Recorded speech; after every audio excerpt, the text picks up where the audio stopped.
Hello, everyone. Hello, Wit. Welcome to the show number 71, Shochu'sday, wherever you are in the world. Kampai. I'm drinking coffee, but Wit's drinking something more interesting. Wit, what are you sipping on? So this is our own spirit, but this is a cocktail that was created for us. It's actually one that's on our website, but this is a almost a 1-to-1 mix. So it's one part Horizon, and then the other part is Koji Americano. And so you Huh. top it off with a little bit of bitters, a mint leaf to garnish. It's a pretty good drink. It's pretty stout. It's kind of a little bit of a sipper, a little bit of an aperitif, but it's a good drink. I'm feeling a little inadequate right now with my preferred beverage, but it's going to have to wait. It's only 10 a.m. here in Tokyo, Japan. Wit, where Right. are you right now? So I'm in Atlanta, Georgia. So we're just at like 9 o'clock. So what was that? 13 hours. Perfect time for a cocktail. Absolutely. Yeah, 13 hours behind Japanese time. I can tell you the weather tomorrow is good. Mm-hmm. And anyways, just before we get into talking about Whit Johnson, his company Horyzon Spirits, I want to start with our normal thing. Actually, you know what? Let me just show you something so you know who Whit is and why he's here. I'm gonna let you see hit their website real quick. Horyzon Spirits. So Wit is one half of the duo behind this beautiful enterprise that just went online this summer with their first expression, and he's going to be talking today with us about the genesis of their Koji, their rice Koji spirit, their rice shochu made in Georgia with American ingredients, and it's a fascinating story, and it's exciting to see such good rice shochu being made outside of Japan. And we'll talk a little bit about the who, what, where, when, why of everything they've been doing for the past several months, and indeed more than half a decade getting to this point. But yeah, Horyzon Spirits, Horizon with a Y, and if you want to go check out their website, horyzonspirits.com. In terms of booze news, and maybe we can, I'll give you the lay of the land over here in Japan. November 1st is International Shochu and Awamori Day. So that's on the horizons, forgive me. But it is, normally there's tons of in-person events. This year, we just came out of the state of emergency in Japan. We'd been under a state of emergency in Tokyo for most of this year. And so nobody knows what's going to be happening even a couple of weeks out. There are no major in-person events planned at this point, but I imagine some things are going to pop up over the coming weeks. And there should be a lot of online stuff. So things that we'll be tweeting about and putting out on our Facebook page, just Japan Distilled Facebook page. So pay attention to those things. Hopefully somebody's going to be doing something exciting with some of the makers and some consumers. But as you can probably understand, it's a little touch and go at this point. So International Shochu Day. I don't know. Events still happening in the States, Wit? Are any events? Or you guys you just finished an event, didn't you? Yeah, so we just finished the Atlanta Food and Wine Festival. What was that, about 3 weeks ago? Great event, outdoor event. So it's not like people are indoors, and it's interesting. It depends on where you are in the country and kind of what the feeling is in that particular area. It's very divided, but you know, COVID definitely shot up. Right after kind of basically school started, kids started going back to school, and I think everybody kind of started to go back into their respective homes and kind of got reclusive again. But outside of that, I mean, the feedback that we get from bartenders and restaurateurs is that people are still going out a pretty good bit. In fact, it's ticked up even a little bit more than it was this summer. So you're starting to see the cases come down a little bit, but surprisingly, I mean, people are out there and having a good time, and so it's a very divided world right now as far as people still being reclusive and staying at home versus probably the younger demographic of people that are going out and just having a good time and doing that. So. Yeah, I think that's similar to what we're seeing over here. Honestly, um, it really is a tale of generations. Um, folks who are being more cautious, and then other folks who are just like, there's not much more I can do, really. Yeah, And I yeah, think once I don't know if the younger generation over here even has access to the vaccine yet, or to a vaccine. Still, yeah, the slow rollout is it continues to roll, I guess, but it's not at any pace. yeah. Okay, well, so that sounds like a very cool event. Are you guys normally posting information about these events on your website or somewhere else? Yeah, so you can definitely see stuff on our website. I mean, the best way, if you want to hear about something, definitely sign up on our website, get your email, enter it in, so we can definitely contact you that way. But we're active on Facebook, we're active on Instagram, and so anything current events like the Atlanta Food and Wine and Festival, we post that stuff on our Instagram account. Um, and as far as like events that we have going on right now, I mean, really everything's kind of starting to cool down a little bit, just as the months start to get cooler. So now that we're going into the holiday season, bars and restaurants are really starting to focus on their cocktail menus, and what the rest of the season is going to look like, the holidays. But we are working on an event with USA Rice, which is a trade organization for rice growers in the United States. Um, it's geared towards the agricultural industry, but we've been talking with them about doing a panel, and I'm not 100% sure whether this is going to be virtual or in person yet. I think that's something they're still trying to work through as well. Nobody really knew what this fall and winter was going to be like, kind of coming into the last couple of weeks, and I think it's changing quickly for everyone. But Yeah.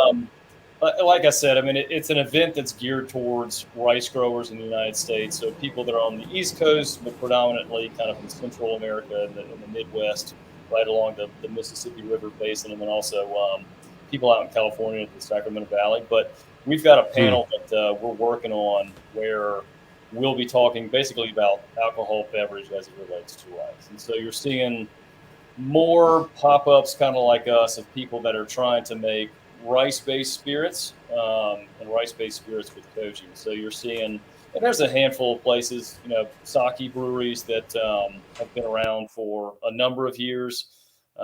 There's some obviously in New York. There's some out on the West Coast in Oregon. But you're seeing more people start to experiment with rice and Koji. And so they're trying to put something together and kind of speak more to that about, well, what's out there? What are people doing? What's the market like for that type of stuff? And also, how does that relate to their core demographic, which is people that are growing rice? And so you Yeah. actually got farmers now in the Midwest that are producing traditional Japanese grains of rice like Yamada Nishiki. And so that's kind of causing a little bit of discord as well. That's fascinating. I think that most people have no idea the scope of the volume of rice that's produced in the Right. southern part of the United States and in the West too. Do Yeah. you, do you have any idea about like how much rice is produced? I know. I mean, it's tens of millions of pounds. We Huh. get some of the rice that we use for our products from South Carolina, but South Carolina, really coastal South Carolina, and a smidge of Georgia as well. It's very small in comparison to what comes out of the Midwest. So you've got Louisiana, Mississippi, a small part of Texas, Arkansas, obviously, and then you've got Sacramento Valley, and California. But it's surprising. I didn't know this. One of the largest consumers of rice in the United States is Budweiser. So actually, one of the largest consumers of rice is an alcohol beverage company, and Yeah, it makes from what sense. I've heard, I mean, again, I can't quote numbers, but I've been told that they bring in rice to their facilities by the trainload. I mean, it's not even worth putting the stuff on trucks because they receive trainloads daily of rice for all the stuff that they make. So it's a lot. To say Yeah. the least. If one of your customers is Budweiser, then yeah, you better be making a lot. That's right. Lord. Okay, well that's cool. If that panel is live streamed or if there's a archive of it, then hopefully we can get a hold of that and Certainly. learn some more about the rice industry, the agricultural economics around what's going on in America, which is probably something that's new to most folks out there. Very cool. Well, let's move on to the main event here, and again, just to more thoroughly introduce Wit and Horyzon Spirits. He's one half of the team that's behind this company that is using Koji to make a rice spirit in the United States, and specifically in Atlanta, Georgia. And it's a fascinating story of just trial and error, passionately trying to come up with something that in your head you know exists, and trying to match your activities and the outcomes to that goal, working in a imperfect facility for this sort of endeavor alongside people who have no idea what you're doing. Right. And it's just a culture clash of pretty hilarious proportions. And so everybody, welcome Whit Johnson. This is a pleasure, and thank you for joining us this morning, my time, this evening, your time. Yeah. So be here. Whit, I mean, maybe you can just run us through how did you get here? I guess is a good way to put it. Yeah. Well, I guess first and foremost, Whit Johnson. I'm co-founder of a company called J&M Spirit Company, and Horyzon is kind of our name brand, and we've got two lines under that brand, which I'll talk about a little bit more later. But I'd say that the genesis of this company goes back till 2014. I was actually told by a relative of mine that went back to 2013, but checking the records and some receipts the other day, the earliest I could find was 2014. But really, the whole thing started with an article. It was a financial article or something like that, and it was talking about a report released by Diageo. And so they do these annual releases that talk about, the production of spirits worldwide, and what the highest dollar volume is and what the highest consumption volume is. And so at the top of these lists was Baijiu. And not only was it like highly consumed and high dollar volume, but I mean, you could add some of the other categories together. I mean, you add Scotch and whiskey and bourbon and stuff like that, and it just paled in comparison to how much Baijiu was consumed, or Baijiu, was consumed every year. And so I didn't, I would say, like most people probably in the United States, I didn't know anything about Baijiu or what it was, and kind of did some research into it. I had the tab open when I was looking at it on my phone, and so I just started kind of like opening new tabs up and like, well, what is Baijiu and how is it made and all this kind of stuff. And come to find out, you can make it with a bunch of different things. I mean, it's kind of like shochu in the fact that you can use rice or sorghum or barley or a whole different variety of grains, but it's also made with koji. And so I quickly found that Baijiu was not, from a Westerner standpoint, probably the most palatable spirit, or at least not one that's easily relatable. And you can speak to this, I'm sure, in depth, but Shochu was a little bit easier received to Western audience, and so it's a much lower ABV. Baijiu, I hate to categorize it, but it's upwards of like 65% ABV. Can be, yeah. Very high power. Shochu is a lot more refined. The ABV is a lot more approachable, and kind of, I guess what stuck out to me, and why I even started reading this article and why I started doing more research about it, is that being from South Carolina, I knew about Carolina gold rice. And for anybody who's not familiar with Carolina gold rice, it's an heirloom grain. I mean, it was originally brought to the United States in the late 1600s from Madagascar on the various vessels trading around the world. And so it became one of the cash crops for the United States. And you can go through the history of what happened over the course of several hundred years, and it fell out of favor really when the South went into an economic depression. But in the 1980s, they started to bring this rice, Carolina gold rice, kind of back to fruition. And really, it's become a staple kind of Southern culinary cuisine. I mean, you can find it obviously in restaurants throughout South Carolina, but it's made its way into Atlanta and North Carolina and Tennessee, and really you kind of see it everywhere. I mean, it's a great rice that makes for a great side dish. But anyway, when I read about spirits that could be made from rice, and then the the opportunity that existed with, me being in South Carolina, I thought, it would be really interesting if there was a way that we could make a spirit using rice from South Carolina. And South Carolinians are probably second only to Texans in terms of the love of their state. And so if there was a way to make a distilled spirit using a grain, grown in the state of South Carolina, my thinking at the time was that, well, people will love this. And so I started to do a deeper dive into it. And really, kind of like a beer brewer, bought the kit, got my first little bags of Koji and started buying, various grains of polished pearled rice that were recommended to go with the kit. And so, figured it out. Figure out the fermentations and the temperatures and all this kind of stuff and how to make it, and started making it in little small batches. And it was one of those things that was kind of fun to make. Friends and family enjoyed it and whatnot, but really that was kind of it. So I put it down for a while, and it wasn't until later that I was having drinks with a buddy of mine who was actually one of our investors now. And he said, look, this is a pretty interesting idea. And we were kind of like bouncing ideas off each other and said, well, this one's pretty interesting. Like, you should try to do something with it and try to run with it. And so I said, it's one of those things between like a few kids that I have and, a full-time job. I just said, I don't have the capacity really to do it right now. But if you want to jump on board and help out, like, by all means. So, gladly he jumped on board, and we really started to run it down and really do our due diligence. And that's when we got, I'd say, very serious about it. Because what we wanted to do was really target and market to a mainstream American audience.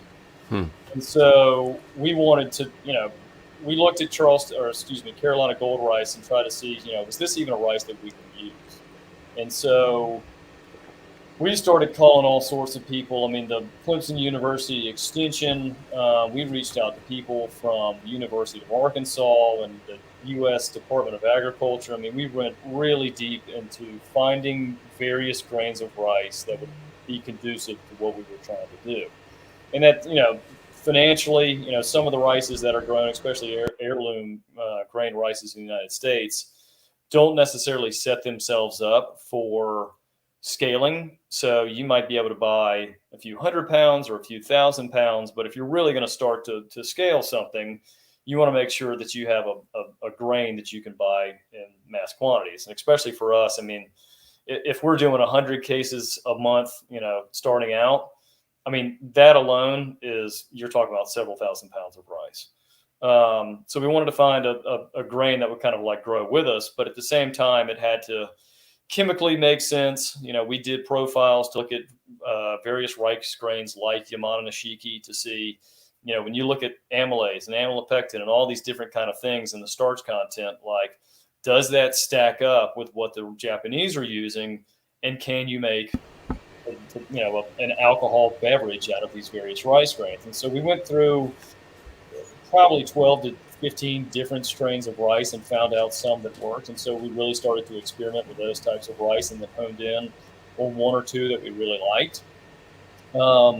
And from there, it was kind of nailing down, well, what are the various types of yeast that we want to use, and what type of Koji do we want to use? And so we ultimately ended up going with a black Koji. So it's really conducive to our environment here. I mean, we're making this stuff in Georgia, and the summers are blazing hot and humid. Yeah. And just experience that. You are correct. Yeah, I mean, it goes well with black Koji because that's kind of the environment that they're making the stuff with in Okinawa. So it's kind of funny. I mean, we can talk about this, whether you consider us an awamori for that reason, or are we actually better suited to be a Shochu. We do a first and a second Shochu'sday, so for that reason, we're probably better suited to be a Shochu. But yeah, we use black Koji, which is typically paired more with an awamori. So we're a little bit of a mutt in that regard. But outside of figuring all that stuff out, I mean, to your point earlier about the equipment, I mean, if you want to make bourbon and whiskey here in the United States, I mean, there's ways of figuring it out, right? I mean, there's all sorts of boards that you can read, and they also have schools. You can go to the Moonshine Distillery School that's up in places like Kentucky, and you can go and figure this stuff out. For the most part, like trying to make a rice spirit that's made with Koji, there's nobody really doing it, and the people that are doing it are going through the same process as us and trying to figure out and understand it. And so, there was definitely a lot of trial and error to figure it out. Yeah. And definitely, having to use equipment that's not ideally suited for what we're trying to do. But on top of that, I mean, you're also trying to find vendors that can, give you the supplies that you need. So, trying to find somebody that can consistently produce the yeast that we use, and even the rice. I mean, we were lucky, and we found a guy that actually sunk a pretty sizable amount of capital into a Japanese rice polishing machine that's in South Carolina. And Yeah, so, that is super lucky. yeah, I mean, like literally, I mean, they ordered the equipment, had to have an interpreter to go through that entire process, but then it showed up at his door at his farm in South Carolina. It's like, well, how do you hook this thing up? I mean, Yeah.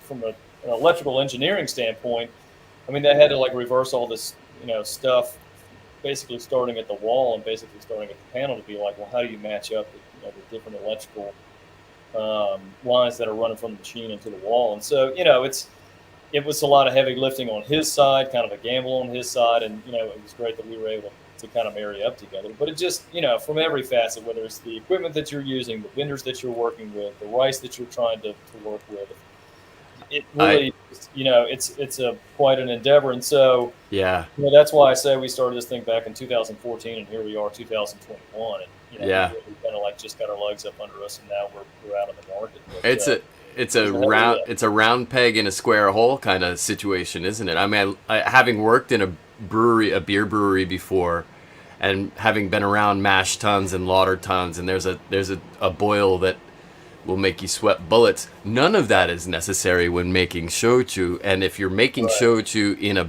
bourbon facility, in a bourbon Right. distillery, and I can just only imagine the conversations that must be going on between Yeah. you guys and then the folks who know bourbon. They're like, wait a second, what? Yeah. So it's a good learning experience. I'll say this: being around guys, and we're very fortunate, by the way, to work with the guys that we do. That they're in Decatur, just outside of Atlanta. Um, you know, excited to be working with those guys. I'm excited that they took us on board for such a wacky endeavor. But it's been a learning curve for both of us. It's again, I mean, we didn't come from a background. We didn't, me and my partners, it's not like we came from a background of guys that made bourbon or whiskey or anything like that. So we didn't really kind of know what to expect to begin with.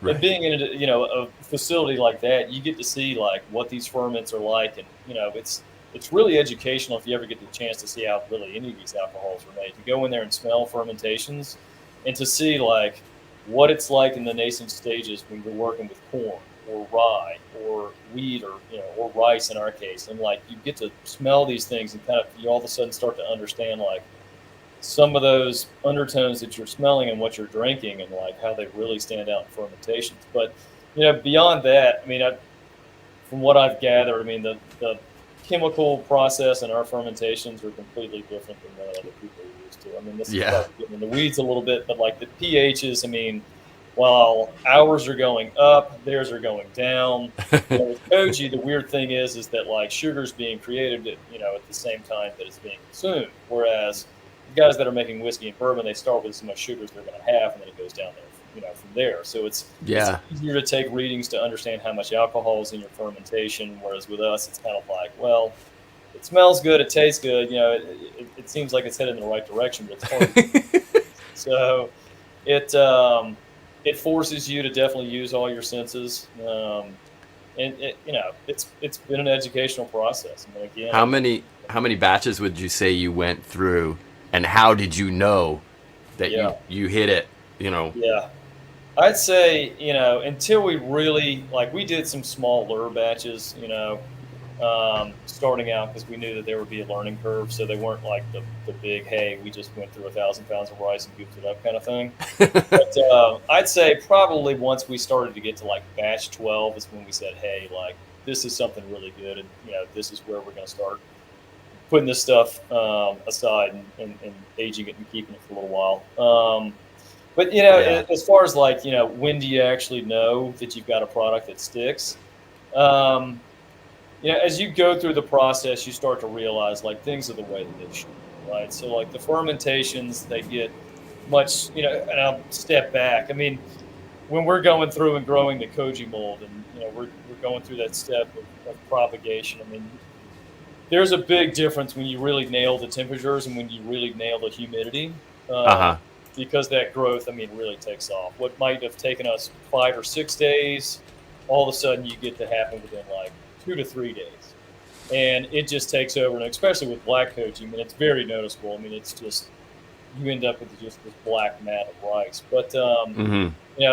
your fermentations, the pH readings start to get more in line with where they should be. The fermentations, I mean, you can sit there and just kind of taste them. They're very sweet starting out, and they kind of get more sour as they go. And, everything just kind of like starts to point in the right direction. And so, once you start to distill it and the stuff that comes out, I mean, there's and this is another thing that's very different between us and like whiskey and bourbon makers, but the heads, I mean, the nasty stuff that you typically throw away, right? Like the methanol, the kind of stuff Sure. that makes the blind, just due to the fact that we're using polished rice and there's not a lot of just, contaminants that are in there and things like methanol.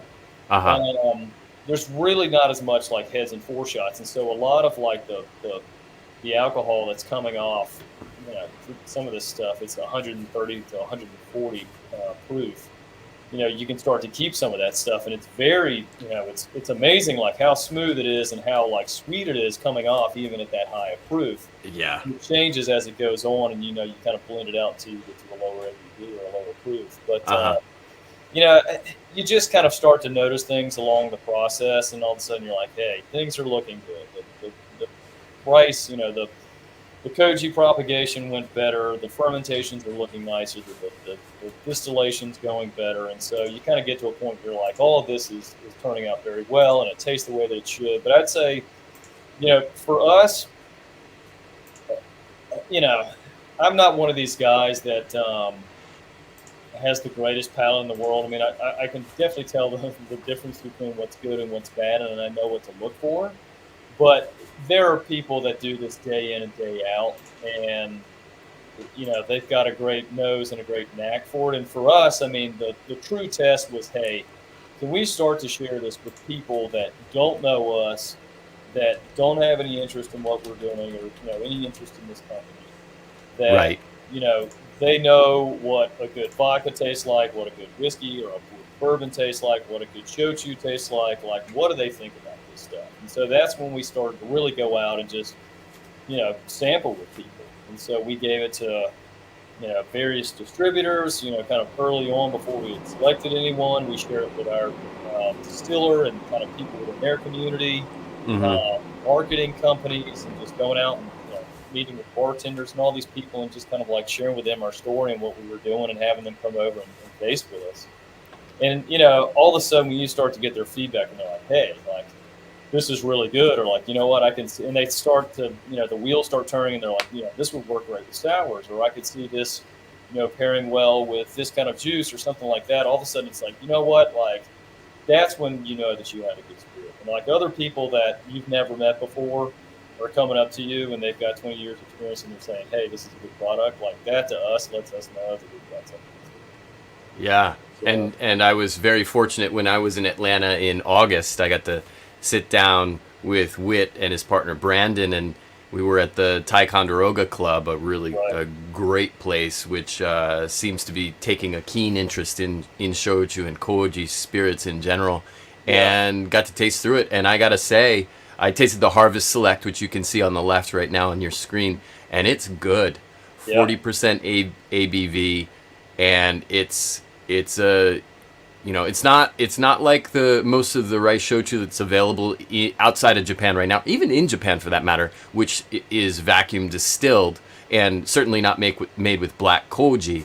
A lot of those are more tropical. They're very tropical fruit forward, a lot of banana and pineapple notes. Whereas Horizon is way deeper. The Harvest Select has a lot of dairy, a lot of grain, and a lot of fruity notes as well. But this is an absolutely stunning presentation here. The package is amazing. Whit, can you take us through some of the branding elements here? Because this is amazing what you guys came up with. Yeah, and real quick, I'll say, you mentioned Ticonderoga Club. I mean, we're very fortunate to work with those guys. And if you look up on our website, the cocktails that are there and those recipes and all the tasting notes and stuff, I mean, that came from Greg, who started that bar and that restaurant. But yeah, as far as the branding goes, I mean, like I said, I mean, it's very much geared towards an American or a Western audience. We really kind of wanted to like broaden that aspect of what we're doing. But I've got a bottle here so I can kind of point it out. But let me minimize this so that people can see you clearly. Yeah, here we go. Do this. Better. So there you are. So the name Horizon, I mean, obviously the thing that sticks out obviously is the Y in Horizon, right? And it's like, well, why is that there? And so the big thing for us was highlighting rice. Obviously as a culinary staple for the South. I mean, that's kind of one of our big branding elements. And so the Latin root for rice is Oryza, so Oryza. And so that was something that we played with and just a little bit. And so, that's the reason for the name. The bird, this is it's essentially a blackbird, but it's called this species is called a bobolink. And so you see it throughout the South. I mean, it's a migrating bird that comes through the South in the fall, right at the time that people are starting to harvest rice. And so, if you ask a farmer about it, they definitely know. They probably hate the damn things, right? Yeah, I mean, I've been down there when they're harvesting. In fact, I was down at Georgetown several weeks ago, and they were spending about 2 weeks or so getting everything out of the fields, and they can tell you they just absolutely hate bobolinks because they just come through by the hundreds, if not thousands, and they can literally, I mean, they can decimate a field. I mean, in a time period of a day or a couple of days, I mean, they can eat thousands of pounds of rice. They eat the grain off the stalk. Yeah, I mean, you'll see. I mean, like, if you go back and look at the our other line, the Southern Blend, you'll actually see where the bird is kind of like hovering in the air, almost like a hummingbird, and where it's just kind of like picking at the seed head. But I mean, that's literally what they'll do. They'll sit there and they'll bend the rice stalks down, and they'll just peck away at it. They can do noticeable damage to rice fields. So, anyways, but the Latin name for the bird is Oryzivorus, which translates literally to devours rice. And so it was like, this is very befitting of not only our part of the country and like our relation to, kind of the field or the field to glass concept. But it's this bird that's local, and so it kind of speaks a lot to our brand and the fact that it's Oryzivorus. But the other thing is, if you look on the back, and you'll see this throughout our website as well, but there's this, this little bird as well. He's a bobolink, but that's kind of like our little mascot. And so you see him kind of here, there, and everywhere, and he looks to the right or to the east, which is our ode to the land of the rising sun, right? I mean, and that's a conversation, I mean, that we've had with a lot of people about, well, do you call this a Shochu or an awamori? And if you don't, well, then why not? And so, I mean, we've always had a lot of reverence for what the Japanese have done for this spirit category, for rice, for Koji, and sweet potato. I mean, all these different things. I mean, it's really just masterful what they've done. And so we want to pay homage to that and to the spirit category in general. But at the same time, again, I mean, we even had this conversation with you of like, is it appropriate to call this a Shochu if we're using black Koji, which is more traditional for awamori, but at the same time, the Shikomis, it's more like a Shochu. And for us, the other thing, the big differentiator, I guess there's two big differentiators. One, that we're using American grains of rice. We're not using Yamana, Nishiki, or the like. And the other is that we're at 40% ABV. And not to say that there aren't, some Shochus. I mean, I'm thinking of like Ryukyu 1429. They've got kind of a more Western geared Shochu that they've released that's at 40% ABV. But for the most part, you just don't see them that high. And so we're a little bit different. And just our take on it was, you don't make a sparkling wine here in the United States and call it champagne, and you don't make whiskey here in the United States and call it scotch. It's just, locational differences and their subtleties to the category. And so we just said, you know what, like, maybe at some point in time, we'll be able to put that moniker on our brand. But for now, we're kind of like we're going to back off on it a little bit. And the other thing, this is a nuance as well, but as far as categories go, there's technically no category in the United States for sochu. I mean, there's No, not yet. import, and even shochus get imported into the United States as soju, which is confusing in and of itself. But there's really no category. So even if you write shochu on your bottle, you're still going to have some of this stuff like we have on here that says spirits distilled from rice. And so it's something else that we kind of have to work around. So we're definitely blazing a new territory here, but oh, absolutely, that was kind of our thought process and kind of how we got to be where we are. So yeah, I have a lot of respect for that thought process too. It's something that I've heard from another shochu maker in the United States, actually in Oahu, the Hawaiian shochu company.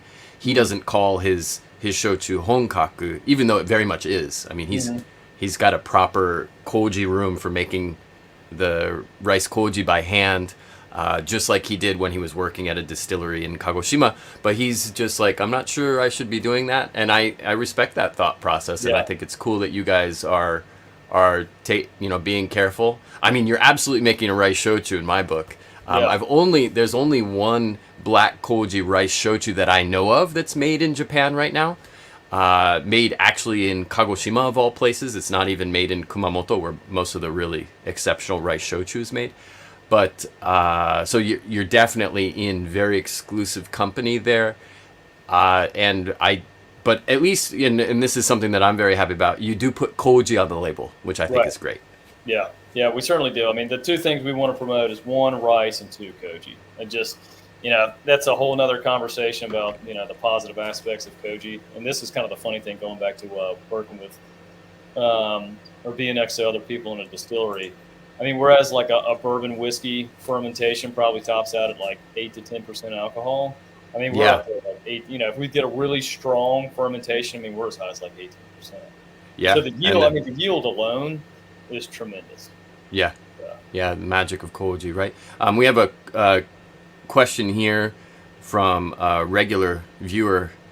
Is the Harvest Luck Atmospheric Distilled, or are you applying some sort of vacuum during the distillation? No, it's all atmospheric. So we do a single copper pot distillation. Copper pot distillation. Wow. Yeah, it's a very, I'd say, traditional, straightforward copper pot distillation. It's vacuum distilled. Vacuum or atmospheric? I'm sorry, atmospheric. Okay. Not vacuum distilled, but for that reason, kind of what you were saying earlier, you get a very different profile by doing it that way, right? I mean, when you do vacuum distill, you get kind of those very like fruity, light, airy notes. Yeah. Ours is a little bit more grain forward, and so there's some subtle sweetness to it, but you definitely get a lot more out of the grain and get the terroir of the rice, by doing that atmospheric distillation. Another question about the distillation: the pot still has a shell and tube, or is it a worm tub? Shell and tube, or is it a worm tub? Do what? No, go ahead. Shell and tube or a worm tub? It's a shell and tube. It is. Okay, so pretty modern in that sense. Yeah. Cool. Very cool. I think, and just to continue with the products for a moment, you were talking about, or we were showing off Harvest Select, and also just to be sensitive to time because we're getting into the the latter stages of this. What does the future hold? What else is coming from Horyzon Spirits? What are you excited about? Yeah, so we've got some stuff that's aging in oak barrels right now. We're working on the exact timing of that. So we put it into barrels earlier this summer, kind of about midsummer, and we're projecting that we'll take it out probably sometime next summer. And it's tricky because it's something that we're looking forward to. We think that it will appeal to the brown spirit drinkers, and that's pretty exciting. But at the same time, we don't feel like we can leave it in an oak barrel. And these are new oak barrels, by the way, so you get a lot of strong oak flavor out of it pretty quickly. But Okay. we don't feel like that's something that we can leave in there for 2, 3, 4+ years, like you might with some other spirits. Because really, what happens is you start to eclipse the taste and the flavor of like our underlying Yep. spirit. And so, Absolutely. our clear line can stand on its own. I mean, for anybody that's, you know, we always recommend for somebody that's trying it for the first time, try it neat, try it on the rocks, because I mean, it Yeah. can be drunk that way. But again, as far as the oak aging goes, we just don't want to have something that's so strong that all of a sudden it's like, hey, look, the Is spirit's this lost in the oak. yeah. Flavors, Yeah. That's exciting. So that's possibly potentially next summer or yeah, next fall yeah, before OND anyway. Probably is the yeah. goal, right? To have That's that right. out there. We want to get it out, hopefully in the summer, so that people can kind of try it out, people can get a feel for it, and then release it from there, and hopefully go in some cocktail menus come the fall and winter time. Yeah, that would be ideal. Speaking of cocktails, and you mentioned cocktails which are on the listed on the website. It seems like you do have a very cocktail centric view of how Right. this is going to find its way into various on premise or restaurant and bar accounts. Yeah. Can you talk a little bit more about that? Yeah. So there's definitely a lot of education that comes with this, right? I mean, and that's probably one of the biggest hurdles that we face is trying to get people on board with the spirit and to understand the spirit, underground, understand the background of it. And so for us, it's a little bit of a trickle down effect. Right now we're going for people, like we talked about Greg at Ticonderoga Club. Yeah. Those people that are kind of the leaders in their field, we're going to them in efforts of getting, into cocktails on the cocktail menu. And then once people go and they have that good experience, they look for it, to buy for home purchases. So we're targeting, the influencers, the chef-driven restaurants, the high-end cocktail places, and working with them to kind of get our name out there. And Right. then, hopefully, again, with the trickle-down effects, that you have somebody that has a good experience and say, you know what, I really enjoyed that. I want to go out on a bottle and take it home and make cocktails with my friends or family. So Greg is responsible for these cocktail recipes that are on your website. The High That's on the right. Heel, for example. Yep. They sound very nice. Yeah, he did a great job with these. He really put a lot of thought into them. When we sat there, and we were there the day that all the photography was done as well, and so he would make us a cocktail. We would try it out, and then he would make another one. He would give it to the photographer. The photographer would go off, take pictures, and then he would come and sit back down with us as well and sample them. But he really did a great job. I mean, I would say just the ingredients and the stories behind the various cocktails. I mean, he really put a lot of thought into it. So. Yeah. It's that. Yeah, absolutely beautiful presentation on all sides of the coin, both in terms of the product itself and then in terms of the, leading people to the water in terms of the cocktail journey. Which, yeah, you're right. I think that is going to be extremely important and compelling for a lot of folks. It's certainly what we experienced when we were prancing about the country over the last couple of months. Yeah. Yeah, I mean, very cool. There, well, I was going to say, you definitely got to show people, how to drink it. And, we've had a few people say that, well, can you just drink this like vodka? And it's like, well, in some cases, yes. In some cases, no. I mean, our spirit has a subtle sweetness to it. And so, like, case in point, I mean, I was just kind of fooling around one day and I thought, what if you, like, put this in a Bloody Mary? And I like briny Bloody Marys. And taking in that, that briny, salty direction does not work. If you're going to do something a okay. little bit sweeter, it definitely works. But, whereas vodka could kind of work in both of those scenarios, our Sure. spirit doesn't. And so, there's Yeah, just it has too much character. It's right. And so there's different applications it's a for it. And good you thing. really, you kind of got to pave the way for people to understand, like, what tastes best and what's a good cocktail and, send them on their way. Absolutely. Yeah, we got a couple more questions maybe that we can sort of close out with. One was actually a more personal question for you. What kind of experiences did you have with shochu prior to journeying down the distillation path? Good question. again, I mean, like before I read that article and really started to experiment with it, I really didn't have any experience with shochu. I mean, until I started to read more about baijiu and shochu following, I mean, it was never something that I had honestly even tasted before. And so, and it's very interesting because anybody who's never had it before and doesn't know anything about the category, it's a very different, experience and a very different taste.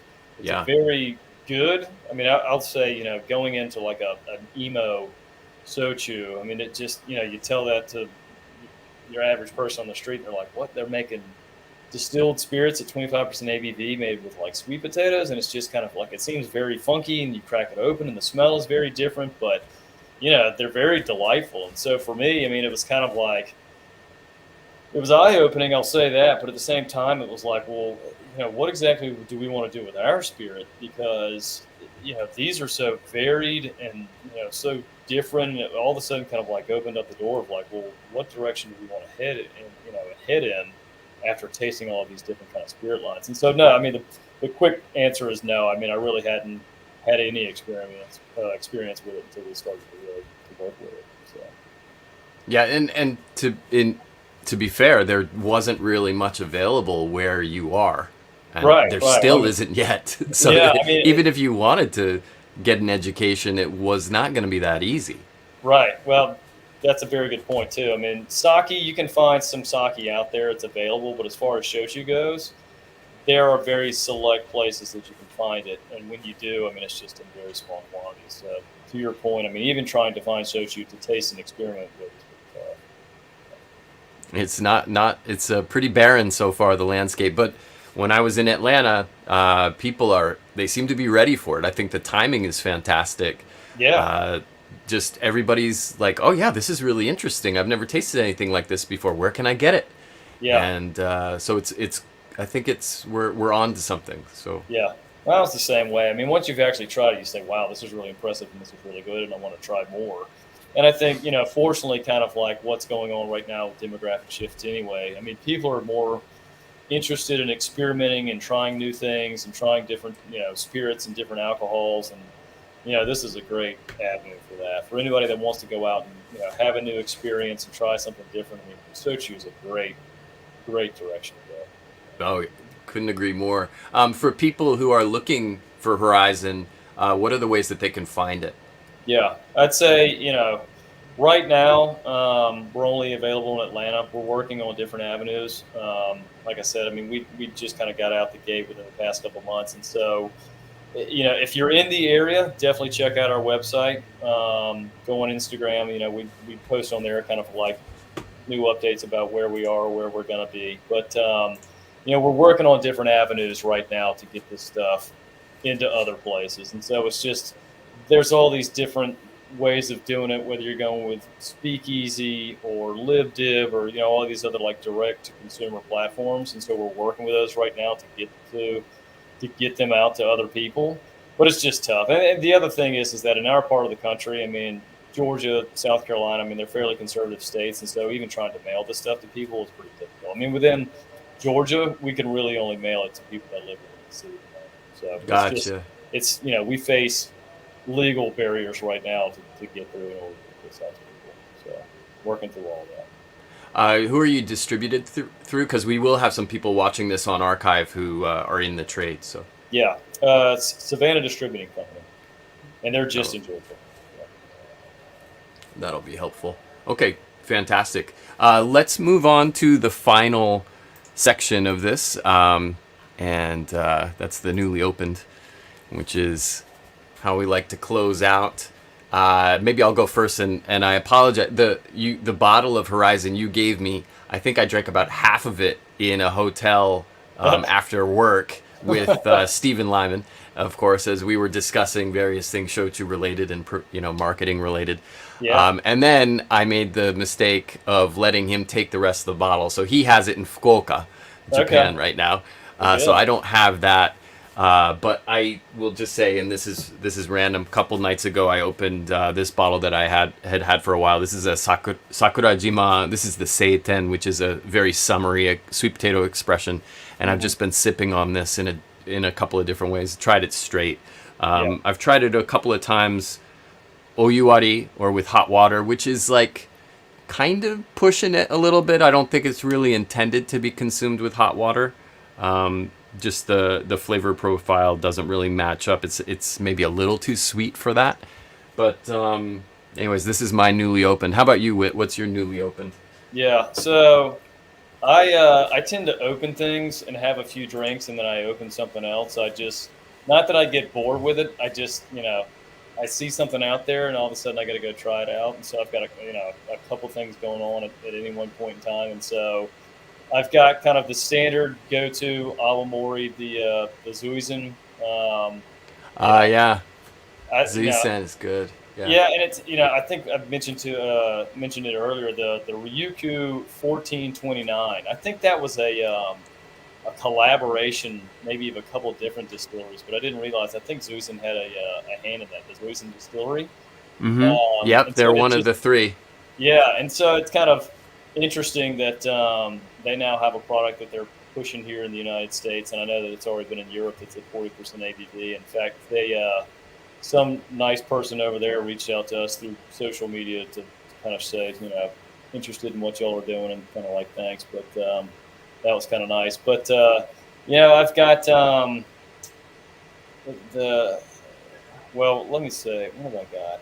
So this is interesting. So the most recent one that I've cracked open, and this is one that if you've ever had Core, this is very similar to Core. So I diverged a little bit from Shochu because I was trying to find something that was a little bit more grain forward from Japan, just to kind of compare to what we're doing to see if there was much of a similarity. And so I got this Japanese Rum Kyomi, and it's very similar to Core in like that almost kind of like burnt sugar taste, or at least smell that you get when you first open it. But the taste is completely different. I mean, when you first like crack it open and smell it, it's a very strong smell of kind of that burnt sugar, kind of like almost like a burnt molasses smell. Yeah. But it's extremely smooth. And so I took this down to the beach with some friends a couple of weeks ago and cracked that open. I mean, this is again for people that are really unfamiliar with it, the whole Japanese spirit category in general, and just same thing, like, like the smell, like that's completely different. They'll know what this is, but I had a few people that were just putting a few cubes in there and just throwing it on. So I actually can't say that I've tried Kyomi, but I am very familiar with the Core reference. I think I have like 4 of their expressions right on this shelf next to me. Yeah. So, yeah, good stuff. Very good stuff. Well, this has been highly educational and a very nice, a great talk with you, Whit. Thank you very much for your time, and thank you for teaching us about rice production, how the process of starting something from scratch in a place that is not designed for that type of endeavor, and it's just been a lot of fun watching this come together, obviously from my comfortable seat very, very far away. But good, fantastic work. We're really happy for you, and can't wait to see what's in the pipeline, because it sounds like you guys have big plans, which is awesome. Yeah. Well, definitely. I mean, I appreciate you having us on here and kind of like letting us, take the opportunity to share with others. And I think we're kind of going towards the same goal, but just from different directions, as far as highlighting rice and Koji and the category in general, and just bringing it to the forefront and showing it to more people. And look, I mean, I think it's been the same experience that you've had. I mean, people have just been really receptive to it, and so for people that are interested and want to know more, definitely go check out our website. Get on there, send us your email address so you can get on the newsletter. Check us out on Instagram. Send us an email to info@horyzonspirits.com. That's another good way to reach us if you've got more questions or anything like that. But again, I appreciate the opportunity. Thank you so much. We're rubbing up against the hour, so I'm gonna sign off here. So let's everybody out there around the world who's tuning in. I know we've got some people in Japan, a ton of people in the States watching right now. Thank you so much once again for joining us for Shochu'sday. Every week, same time, streaming live to Facebook and YouTube. This has been number 71 with Whit Johnson, of Horyzon Spirits, and you heard it here first. The best rice shochu being made in the United States, and you need to try and get your hands on a bottle. It's obviously only available in Atlanta at the moment, but if you got a friend there, have them do an errand for you, and go pick that up.